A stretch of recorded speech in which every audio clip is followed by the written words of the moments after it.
ओम श्री गणेशाय नमः। ओम श्री गणेशाय नमः। ओम श्री गणेशाय नमः। ओम नमः शिवाय। ओम नमः शिवाय। ओम नमः शिवाय। देवियों, सज्जनों, साथियों, दोस्तों, भक्तों, सभी को मेरा नमस्कार। आज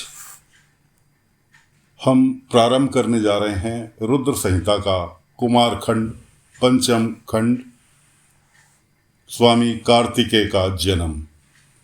तो कथा प्रारंभ करते हैं। भोलेनाथ का विवाह हो चुका है और आपको अभी तक सुनाया भोलेनाथ का विवाह। अब आगे चलते हैं। नारद जी ने ब्रह्मा जी से कहा, अब आप मुझे शिव पार्वती के पुत्र कार्तिकेय के जन्म के विषय में बतलाएं। ब्रह्मा जी ने शिव पार्वती का स्मरण करके बताया। जब भगवान सदाशिव पार्वती के साथ शादी करके आए, उन्होंने देवताओं के कार्य को पूर्ण करने की बात सोची। सब गणों को कैलाश पर नियुक्त करके शिव जी पार्वती के साथ निर्जन वन में विहार करने चले गए।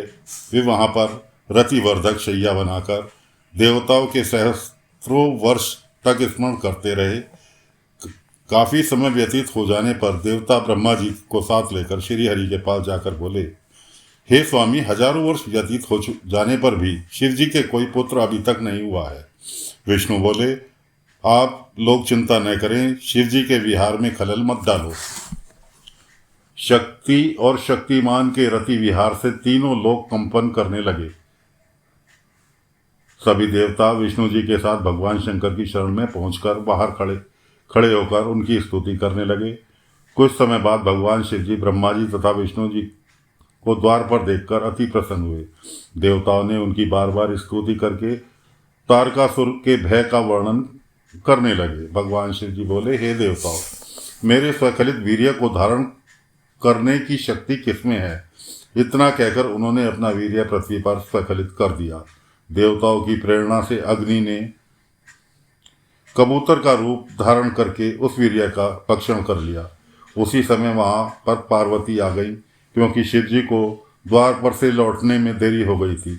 उन्होंने वहां आकर शिव जी से स्वखलित वीर्य का दृश्य देखकर क्रोध में भर गई। उन्होंने स्वार्थी देवताओं को श्राप दे दिया कि आज से सभी देवांगनाएं वंध्या बन जाएं, यानी बांझ बन जाएं, किसी के संतान न हो।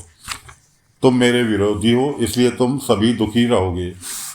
पार्वती अग्नि से बने कबूतर से बोली, अरे मूर्ख, तूने शिव जी का वीर्य भक्षण कर लिया है, इसलिए आज से तू सर्वभक्षी हो जा। तू शिव का तत्व न जान पाएगा और हमेशा देवताओं के कार्यों में लगा रहेगा। इस प्रकार श्राप देकर पार्वती जी अंदर चले गई।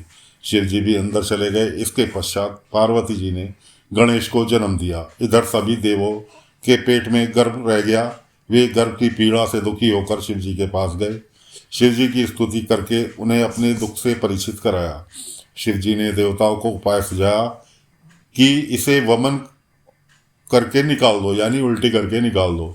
सभी देवताओं ने ऐसा ही किया। इसके बाद शिव जी ने अग्नि को बताया, तुमने मेरे वीर्य का भक्षण करके अच्छा नहीं किया, इसलिए तुम इस वीर्य को किसी स्त्री की योनि में प्रवेश कर दो। नारद जी ने अग्नि को सलाह दी कि माघ माह में जो स्त्री प्रयाग में स्नान के लिए आए, उसकी योनि में इसे स्थापित कर देना। नारद जी के कथानुसार अग्नि माघ माह में प्रातःकाल वहां आकर प्रज्वलित हो गई। उस समय सब ऋषियों की पत्नियां वहां स्नान करने आईं। वे शीत से आर्त होकर अग्नि की ज्वाला के समीप जाकर तापने लगी। उसी समय अग्नि ने उनके राम कुंभों से होकर वीर्य के स्थापित कर दिया, यानी कि उनकी कोख में उस वीर्य को स्थापित कर दिया। इससे उन स्त्रियों के गर्भ रह गया। सप्तऋषियों ने उन्हें त्याग दिया। सप्तऋषियों की पत्नियां हिमालय पर जाकर तपस्या करने लगी। वहां पर वे वीर्य का तेज सहन न कर पाने पर उसे त्याग दिया। हिमालय ने शिव जी के उस वीर्य को गंगा में गिरा दिया। गंगा भी उस वीर्य को तेज को सहन न कर सकी, तो उन्होंने उस वीर्य को एक सरकंडों के वन में गिरा दिया। वहीं पर उस वीर्य से एक परम तेजस्वी बालक उत्पन्न हुआ। उसके 6 मुख थे। बालक के उत्पन्न होते ही शिव जी पार्वती के आनंद की कोई सीमा न रही। तीनों लोकों में प्रसन्नता छा गई। शिव पार्वती बालक के पास पहुंचे। उस बालक पर फूलों की वर्षा होने लगी। देवताओं ने भी आनंद मनाया। आकाश में धुंध भियां बजने लगी। दैत्यों को के यहाँ अमंगल होने लगे। इसके बाद वहां पर महर्षि विश्वामित्र जी आए। उस बालक ने उनको अपना पुरोहित बनाया और उनसे अपना नामकरण संस्कार करने को कहा। उनसे बालक ने इस गुप्त रहस्य को किसी पर प्रकट न करने को कहा। विश्वामित्र जी ने उसका नामकरण संस्कार करके उस बालक का नाम कार्तिकेय रखा। इसके बाद वहां श्वेत नामक एक अन्य ऋषि आए। उन्होंने कुमार का स्नेह से आलिंगन व चुम्बन लिया तथा उन्हें शक्ति और शस्त्र प्रदान किए। उन्हें लेकर कुमार कौच पर्वत पर चढ़कर शिखर पर पहुंच गए। स्वर्ग में जाकर उन्हें 6 कार्तिकेय मिली, जिन्होंने कुमार को प्रेम पूर्वक अपना दूध पिलाया। कुमार ने अपने 6 मुखों से उनका स्तनपान किया। उन्होंने कुमार का प्रेम पूर्वक पालन पोषण किया तथा दिव्य वस्त्राभूषण पहनाए। बहुत समय व्यतीत हो जाने पर पार्वती जी ने शिव जी के उस वीर्य के उत्पन्न बालक के विषय में उनसे पूछताछ की। उनसे पार्वती जी को पता चला कि उस वीर्य से एक सुंदर बालक का जन्म हुआ है तथा स्वर्ग में कृतिकाएं उसका पुत्रवत पालन पोषण कर रही हैं। कुमार असंख्य वीर गणों के साथ नंदीश्वर के साथ माता पिता कार्तिकों से आज्ञा लेकर शिव जी से मिलने चल दिए। उसी समय कुमार कार्तिकों को लेने के लिए एक दिव्य रथ को भेजा, जिसका निर्माण विश्वकर्मा ने किया। कुमार कार्तिकों को समझाकर आध्यात्म ज्ञान देकर उस रथ में बैठाकर शिव जी से मिलने चल पड़े। उन्होंने वहां पहुंचकर पिता शिव जी तथा माता पार्वती को प्रणाम कर देवताओं की वंदना की। समस्त गंगा आदि नदियां कुमार को देखने आई। वह वहां आकर माता पार्वती की गोद में खेलने लगे। पार्वती जी ने पुत्र का उत्सव मनाया।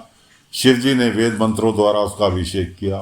त्वष्टा ने श्री हरि की आज्ञा से उनके लिए सुंदर नगर और महल का निर्माण कराया। कुमार उस महल में आनंद पूर्वक रहने लगे। एक बार स्वामी कार्तिकेय के पास नारद नाम का एक ब्राह्मण आया। उसने कुमार से कहा कि मेरा यज्ञ का बकरा कहीं चला गया है, इस कारण मेरा यज्ञ अधूरा रह गया है। आप सामर्थ्यवान हैं, अतः तलाश करवाकर मेरे यज्ञ को पूर्ण कराने की कृपा दृष्टि करें। कुमार ने अपना एक गण बकरे को ढूंढ कर लाने को भेजा। वह गण बकरे को विष्णु लोक से ढूंढ कर ले आया। वहां पर बकरे ने भारी उपद्रव मचा रखा था।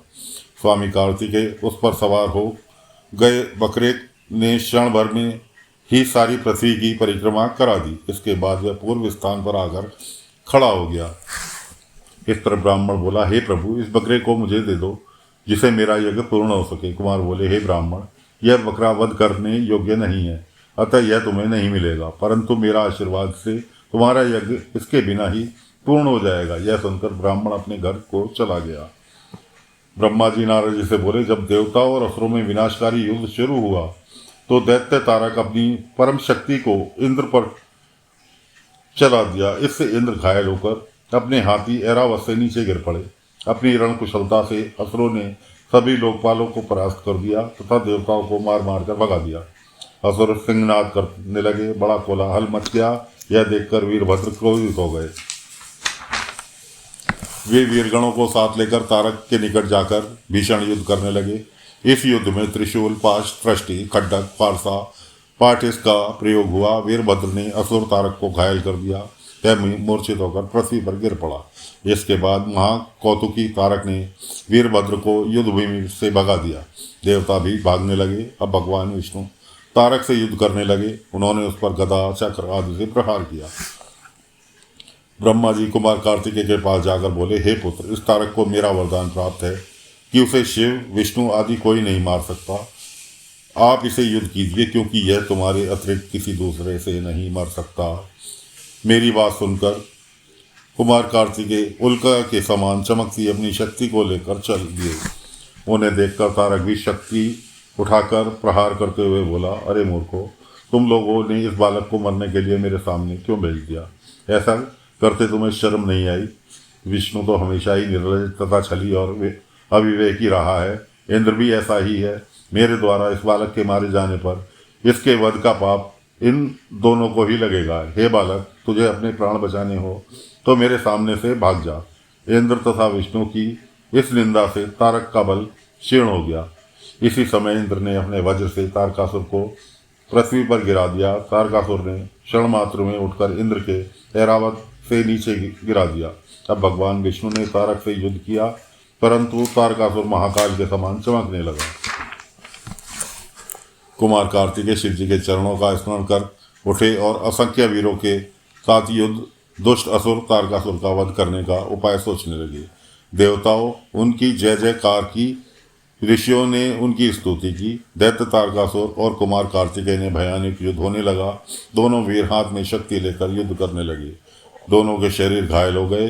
फिर कुमार ने शिव और माता पार्वती को मन ही मन प्रणाम करके एक प्रबल शक्ति असुर पर फेंकी, जिसे वह विदीर्ण होकर पृथ्वी पर गिर पड़ा और मृत्यु को प्राप्त हुआ।